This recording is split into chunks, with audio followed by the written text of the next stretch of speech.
Gold trusted gold buyers మీరు తాకట్టు పెట్టిన బంగారాన్ని విడిపించి ఈ రోజు ఉన్న మార్కెట్ ధరకు కొనబడును.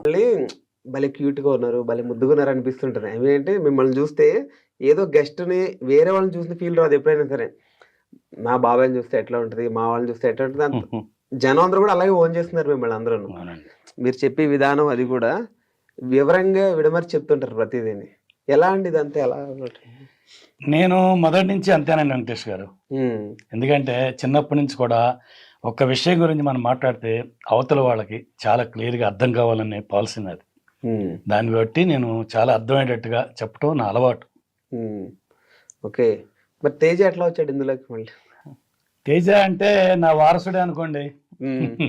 నా తర్వాత ఈ ఛానల్ని నడిపించాలనేది మా తేజ ఒక్కడే. ఎందుకంటే మా పెద్దబాబు ఫీల్డ్లోకి రాలేదు. మా తేజకి ఈ ఛానల్ పెట్టాలనే ఐడియా కానీ దీన్ని ఇలా ఇంప్రూవ్మెంట్ చేయాలనే ఐడియా కానీ మా అబ్బాయికి ఫస్ట్ వచ్చింది. మేము నమ్మలేకపోయినా ఇది ఇలా ఉంటుంది ఫ్యూచర్లో అని. ఈ ఫ్యూచర్ ముందే మాకు చెప్పేశాడు మా అబ్బాయి.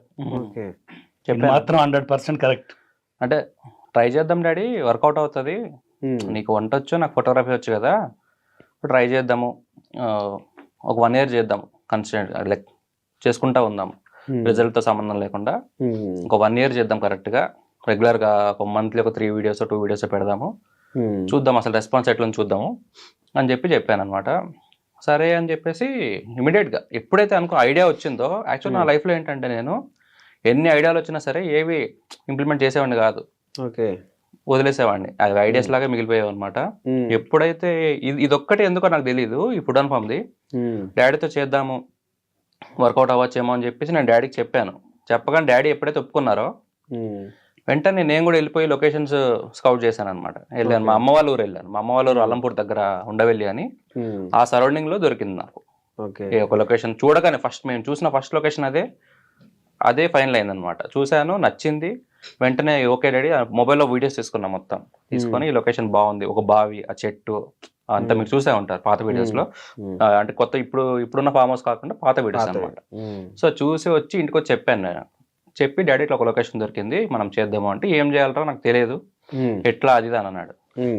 కూర్చోడాడు ఒకసారి, నించో నువ్వు, షర్ట్ వేసుకో అని చెప్పి షర్ట్ వేయించా. వేయించితే హాయ్ అందరికి నమస్తే, ఇప్పుడు మీరు ఏదైతే వీడియోస్ లో చూస్తుంటారో అది చెప్పించాను. 5-6 తీసుకున్నా షార్ట్స్. హాయ్ అండి అందరికి నమస్తే, హాయ్ అండి అని చూస్తున్నా. చేయలేడేమో, ఇబ్బంది పెడుతున్నానేమో అనిపించేది నాకు ఎందుకు కొంచెం. సరే ట్రై చేద్దాం, ఇంప్లిమెంట్ చేసేద్దాం అనుకున్నది. ఫస్ట్ ట్రై చేద్దాం అనుకోయేదే ఉంది. కెమెరా అంతా అప్పటికే కెమెరా కొనిచ్చారనమాట. ఆ కెమెరా కొనిచ్చిన తర్వాత ఫస్ట్ వీడియో మన food and form channel video అనమాట. నాకు వీడియోస్ తీయడం రాదు, నా ఫొటోస్ తీయడం ఒకటే వచ్చాను. తెలియలేదు కెమెరా కొనిచ్చినట్టు తెలియలేదు, ఇదే ఫ్యూచర్ అవుతుంది. నేను ఆల్రెడీ వెడ్డింగ్ ఫోటోగ్రఫీ చేసేవాడిని. ఆ ప్రాసెస్ లో కొనిచ్చారు. సరే అమ్మా నువ్వు కెమెరా అప్డేట్ అవ్వాలన్నావు కదా, సరే తీసుకో అని చెప్పి ఇద్దరు అమ్మ నాన్న కలిసి చీటీ డబ్బులు వేసి ఒక 3 lakhs అలా తీసుకొని నాకు కొనిచ్చారు అనమాట. వీళ్ళే హోటల్ రన్ చేసుకుంటూ ఆ చీటీ డబ్బులు కట్టుకునేవాళ్ళు. నేను వెడ్డింగ్స్ చేయాల్సిన కెమెరాతో నేను సరే ట్రై చేద్దామని చెప్పి వీడియో తీసాను. నాకు వీడియో అసలు తీయడం రాదు. అదే మీరు వెళ్ళి ఫస్ట్ వీడియో చూస్తే మీకు అసలు అర్థం కాదు వీడియో, అసలు పిచ్చి పిచ్చిగా ఉంటుంది అనమాట మొత్తం అంతా. కానీ నచ్చి నా ఫ్రెండ్స్ ఉన్నారు కొంతమంది, యోగి, విశ్వ, ఇట్లా రామకృష్ణ ఇట్లా ఉన్నారు కొంతమంది ఉన్నారు. వీళ్ళందరూ పంపించా, ఎడిటింగ్ చేసా. ఎడిటింగ్ కూడా రాదు నాకు, ట్యూటోరియల్స్ చూసుకుంటూ ఎట్లా చేయాలి ఏంటని ప్రతిదీ ఒక 8 days తీసుకున్నా నా ఫస్ట్ వీడియో ఎడిట్ చేయడానికి. నాకు రాదు అసలు, ఎడిటింగ్ రాదు. ఫోటోషాప్ వచ్చు, ఫోటోస్ తీయడం వచ్చు, కానీ వీడియో ఎడిటింగ్, వీడియోస్ తీయడం రాదు నాకు. వేరే వాళ్ళకి ఇచ్చారు మామూలుగా అయితే మీరు? ఎవరికి అంటే ఫోటోలు, వెడ్డింగ్ ఫోటోలు అవి ఎడిటింగ్ వేరే వాళ్ళకి ఇచ్చారు? నేను వీడియో ఎడిటింగ్ వేరే వాళ్ళకి ఇచ్చేవాడిని. వేరే వాళ్ళకి ఇచ్చేవాడిని. ఎప్పుడైతే ఆ 8 days పట్టింది, పంపించాను ఫ్రెండ్స్ అందరికి. సూపర్ మామ, అదిరిపోయింది, అసలు అదిరిపోయింది. మాకు కొంచెం మైక్ ఒకటి కొంచెం గాలి, ఆ డిస్టర్బెన్స్ ఉంది, మిగతా అంతా సూపర్ అది ఇది అని చెప్పగానే ఓకే. ఆ అప్రిషియేట్ వాళ్ళు ఎప్పుడైతే సపోర్ట్ చేశారో నాకు ఇంకా కాన్ఫిడెన్స్ బూస్ట్ అయిపోయింది అనమాట. చలో డాడీ చాలా మంది నచ్చింది, మనం పలానా రోజు పెట్టేద్దాం, ఛానల్ పేరు ఏంటి అని చెప్పి నేను నా ఫ్రెండ్స్ డిస్కస్ చేసి పెట్టిన ఛానల్ పేరు ఇది అనమాట. సో అప్పుడు ఎప్పుడైతే ఇంకా ఛానల్ పెట్టేశామో, వీడియో పెట్టేశామో, ట్విట్టర్లో పెట్టాను నేను. ట్విట్టర్లో నాకు ఫ్రెండ్స్ ఎక్కువ ఉన్నారు. ట్విట్టర్లో అందరూ రీట్వీట్స్ చేశారు, చాలా మంది నా ఫ్రెండ్స్ అందరూ, మంచి సర్కిల్ ఉంది. వాళ్ళందరూ రీట్వీట్ చేయగానే ఒక 1K వ్యూస్ వచ్చేదానికి. 1K వ్యూస్ వస్తే అదే హ్యాపీ. ఆ రోజు 1K వ్యూస్ వచ్చే ఒక 10 days లో నాకు 800 subscribers ఎలిజిబిలిటీ కావడానికి హెల్ప్ చేశారు. సో చలో ఇంకా బాగుంది, అప్రిషియేషన్ వస్తుంది, బాగుంది అంటున్నారు వర్క్ అని చెప్పేసి గుడ్డిగా ఇటు నుంచి వెడ్డింగ్ నుంచి వచ్చే డబ్బులతో తీసుకొని వీడియోస్ చేసేవాడిని. వీడియోస్ చేసుకుంటూ ఇద్దరు వెళ్ళడం, పొద్దున్నే అదొక మాకు 30 km డిస్టెన్స్ మాకు. డాడీ పొద్దున్నే 2 o'clock లేచి అక్కడంతా కుకింగ్ చేసుకొని హోటల్లో ఆ సరుకు అంతా అమ్మకి అప్పచెప్పి 4 o'clock వచ్చి నా బండి ఎక్కేవాడు. కెమెరా తీసుకొని మేము వెళ్ళి ఆ లొకేషన్కి వెళ్ళి ఆ లొకేషన్లో వీడియోస్ అన్ని షూట్ చేసుకొని మళ్ళీ వచ్చి మళ్ళీ డాడీ హోటల్కి వెళ్ళి ఆ సాయంత్రం రుబ్బులు వేసుకునేవాడు. రుబ్బులు వేసుకొని వచ్చి అప్పుడు సాయంత్రం పడుకునేవాడు. మళ్ళీ 2 o'clock లేయడం, మళ్ళీ హోటల్ వేయడం. వీడియో ఉన్నప్పుడు మాత్రం ఇది ప్రాసెస్. రెగ్యులర్గా డాడీ ఎప్పుడు 2 o'clock లేస్తాడు, మధ్యలో రెస్ట్ ఉంటుంది, ఇలా చూసుకుంటారు. సో అలా చేసాము. ఇంకా అలానే వెడ్డింగ్స్ చేస్తూ ఇది చేసామండి భయ్య నేను కంప్లీట్ గా. అలా చేసుకుంటూనే వీడియో ఎడిటింగ్ అనేది, అది తీయడం అనేది కొంచెం ఇంప్రూవ్ అవుతా వచ్చింది అనమాట. విజువలైజేషన్ అనేది నాకు ఉండింది మొత్తం. ఎట్లా చూపించాలి మన ఛానల్ ని, మన వీడియోస్ ఎలా ఉండాలి అనేది కంప్లీట్ నా విజువలైజేషన్ మొత్తం అంతా నేను విజువలైజ్ చేసుకునేవాడిని. నేచర్ చూపించాలి, వాటర్ చూపించాలి, ఎందుకంటే నేను ఎక్కువ ఇష్టపడతాను అవన్నీ. సో ఆ జనాలు నచ్చుద్ది అనేది నా కాన్ఫిడెన్స్ అనమాట. సో డాడీ వాళ్ళకి కూడా నచ్చాయి చూపిస్తుంటే. వీళ్ళకి తెలిసేది కాదు, ఏదో అడిగాడు మనం చేద్దాం అనేదే ఉండేది డాడీకి. అదే చెప్తాను బాబాయ్ గారు, వచ్చి అడిగినప్పుడు ఎట్లా ఫీల్ అయ్యారు మీరు, ఎట్లా రియాక్ట్ అయ్యారు? నేను నిజంగా ఇది సక్సెస్ అవుద్దా కాదా అనేది ఒక చిన్న అనుమానం ఎక్కడ ఉండేది. దాని దగ్గర డబ్బులు కూడా పెట్టేస్తున్నాడు, వచ్చిన డబ్బులు కూడా పెట్టుబడి పెట్టేస్తున్నాడు. కాకపోతే మా పిల్లలు ఏ నిర్ణయం తీసుకున్నా దాన్ని చాలా ఆలోచించి చేస్తారు. వాళ్ళకంత నమ్మకం ఉన్నప్పుడు దాన్ని మనం డిసప్పాయింట్ చేయకూడదు, నాకు ఇష్టం ఉండదు. మా పిల్లలు ఏది అడిగినా సరే పలానా చేద్దాం డాడీ అంటే ఓకే మీ ఇష్టం, కానీ మీరు ఏది చేసినా ఆలోచించి చేయండి, దాంట్లో మళ్ళీ మీరు ఫెయిల్ అవ్వకూడదు అనేది మాత్రం నేను సజెస్ట్ చేసేవాడిని. వాళ్ళు అలాగే అన్నారు, దానికి ఓకే చేశాను. ఓకే, అంటే డైలీ పొద్దున్నే ఇలా మిమ్మల్ని బండి మీద తీసుకెళ్తూ వీడియోలు చేయమండవు, మీకేమో కొత్త కదా కెమెరా ముందు కొత్త. ఎన్నిసార్లు ఫస్ట్ వీడియో చేసినప్పుడు ఎట్లా ఫీల్ అయ్యారు మీరు? అది నిజంగా నేను ఒక హ్యాపీనెస్ ఫీల్ అయ్యానండి వెంకటేష్ గారు. ఎందుకంటే 2 గంటలు లేచి నా భార్య నేను హోటల్లో వర్క్ అంతా చేసి ఒక 4 items చేయాలి. దానికి సంబంధించి నేను నా భార్యకి అక్కడ అన్ని అప్లై చేసి మిగతా వర్క్ అంతా నా భార్య చూసుకునేది. తర్వాత దోశలు వేయటం కానీ, పార్సిల్ కడటం కానీ, చట్నీలు అయిపోతే చట్నీ వేసుకోవడం కానీ అంతా నా భార్య చూసుకునేది. అంత హార్డ్ వర్క్ చేసాం. నేను అక్కడంతా రెడీ చేసి నా భార్యకి ఇబ్బంది లేకుండా ఈయన రెడీ అయ్యేవాడు. నేను వచ్చే లోపల బండి ఎక్కడం, అప్ అండ్ డౌన్ 60 kilometers వచ్చేది. అయినా సరే ఒక హ్యాపీ ఫీలింగ్ అయ్యేవాడిని. ఎందుకంటే ఇది నా కొడుకు డ్రీమ్, ఇలా చేయాలని చెప్పి ఒక మంచి ఆలోచన ఆయనకు వచ్చింది కాబట్టి దానికి మనం సపోర్ట్ చేయకపోతే అతను ఫీల్ అవుతాడు. ఎప్పుడైనా సరే పిల్లలు ఒకటి అనుకున్నప్పుడు, ఏ తల్లిదండ్రులైనా సరే పిల్లలు ఒక ఆలోచన వచ్చి ఇలా చేద్దాం డాడీ అంటే దాన్ని మనం కంపల్సరీగా చిన్నప్పటి నుంచి అంతే సహకరించాలి. నేను ఏ ఐడియా చెప్పినా పద చేద్దాం, అది మంచా చెడా చూడు డాడీ వెంటనే ఓకే చెప్పేసేవాడు. మమ్మీ ఏమన్నారు మరి? డాడీ ఓకే, మమ్మీ కూడా అంతే. ఇంట్లో అందరూ సపోర్టివ్ నాకు. నేను ఫోటోగ్రఫీ ఎంచుకున్నానంటే బాగుంది కదా నీకు, అక్కడ ఫోటోగ్రఫీ నీకు అక్కడ బాగా వస్తుంది, ఇక్కడ హోటల్ కూడా బాగుంది.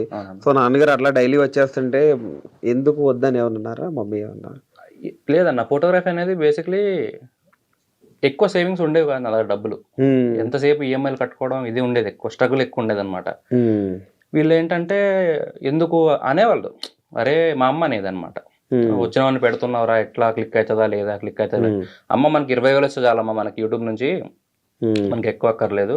20,000 వస్తే 20-30,000 మీకు హోటల్ నుంచి 10,000 అట్లా 20,000 మిగులుతాయి, వెళ్ళిపోతుంది, సరిపోతుంది అమ్మ మనకి, సేవింగ్స్ స్టార్ట్ చేయొచ్చు. అప్పటి వరకు మాకు 0 సేవింగ్స్ మా లైఫ్లో, అసలు ప్లానింగ్ లేకుండా ఉండింది బేసిక్లీ మా ఫ్యామిలీ. సో అప్పటివరకు ఏం సేవింగ్స్ ఉండేవి కాదు, అకౌంట్లో ఒక 50,000 కూడా ఉండేవి కాదు. లిటరల్ ఏమైనా అయినా సరే వెళ్ళి చూపించుకోవాలన్నా కూడా ఇంకొకరిని అడగాల్సిన సిచ్యువేషన్ అనమాట. సో అలాంటి సిచ్యువేషన్లో పెట్టాయి ఛానల్ నేను. ఎప్పుడైతే ఇంకా మా మమ్మీకి డాడీకి ఒకటే చెప్పా, మమ్మీ పక్క 20 నుంచి 30,000 వస్తాయి, ఇదే మన టార్గెట్, అది వచ్చారు పని చేద్దాం మమ్మీ అంటే, ఏమరా నాయన నువ్వు చెప్పిందే, నువ్వు ఏదంటే అదే అన్నట్టు ఇంకా వాళ్ళు ఎప్పుడూ ఓకే చెప్తా ఉన్నారు అనమాట. ఫస్ట్ మంత్ ఎంత వచ్చింది ఐడియా ఉందా మీకు? ఫస్ట్ మంత్ డ్రా చేసింది అన్న. యాక్చువల్ మానిటైజేషన్ అయ్యాక మాకు డబ్బులు రాలా. మానిటైజేషన్ 4 months అన్ని కలిపి వచ్చాయి మనకి, అరౌండ్ ఒక 60K అట్లా వచ్చాయి. అది చూసి నాకు ఎనర్జీ వచ్చింది. మా అబ్బాయి ఆలోచన సక్సెస్ అయింది, దీన్ని మనం ఇక వదులుకోకూడదు.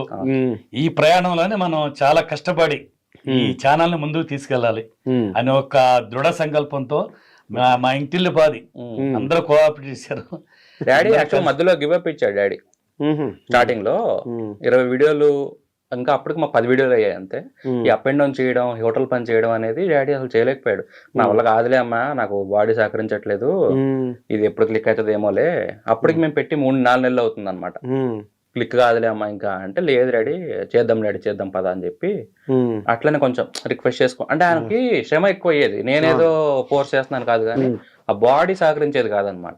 సో ఎప్పుడైతే ఇంకా అలా ఒప్పుకున్నారో బలవంతంగా చేయించా ఒక 4-5 వీడియోలు నేను స్టార్టింగ్ లో చేయించిన తర్వాత కరెక్ట్ 19th వీడియో క్లిక్ అయింది భయ్య. 19th వీడియో 6-7 months తర్వాత 7 months వరకు మనకి 7K సబ్స్క్రైబర్స్. మనకి 7K సబ్స్క్రైబర్స్ ఉండేవాళ్ళు. మనకి వ్యూస్ వచ్చేసి అన్నిటికీ 1000, 800, 600 అట్లా ఉండే వ్యూస్ అన్నిటికీ.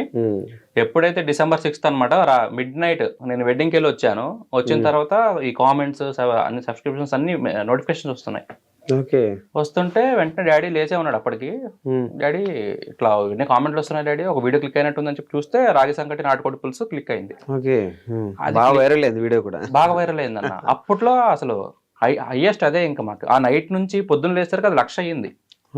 2,000 ఉండేది, 2,000 ఉంది నైట్ కి. అది పొద్దున్నకి వెళ్ళేసరికి అది 70 నుంచి 1,00,000 24 hours లో అయిపోయింది అనమాట. నేను అనుకున్న ఆ వీడియో వరకే అవుద్దేమో, ఏమో డాడీ చూద్దాము, సబ్స్క్రైబర్స్ అయితే వస్తున్నారు, హ్యాపీ డాడీ చూద్దాం డాడీ అంటే ఫోన్లే మంచిదే అనుకున్నాం. ఇంకా అదొకటే కాదు, ఆ రోజు అన్ని వీడియోస్ పైకి లెగిస్తున్నాయి.